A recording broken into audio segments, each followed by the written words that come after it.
Xocalının qırğın günü, bedenlerden üzüldü baş, taş üstünde kalmadı daş, esir düştü bacı kardeş. Xocalının qırğın günü, qocaların dəriləri soyuldu, cavanların göz bebeği oyuldu, iniltiler asmana yayıldı.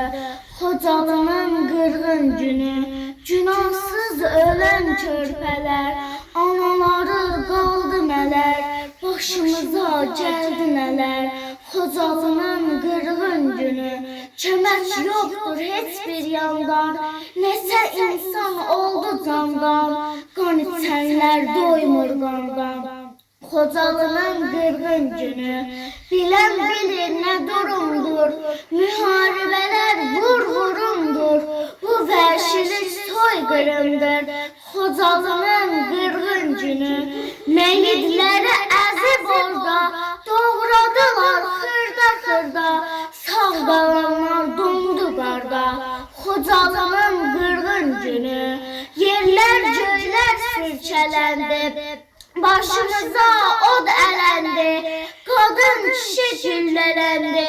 Xocalının qırğın günü, Xocalının qırğın günü. Allah bütün şəhidlərimizə rəhmət eləsin, qazilərimizə şəfa versin. Amin, amin.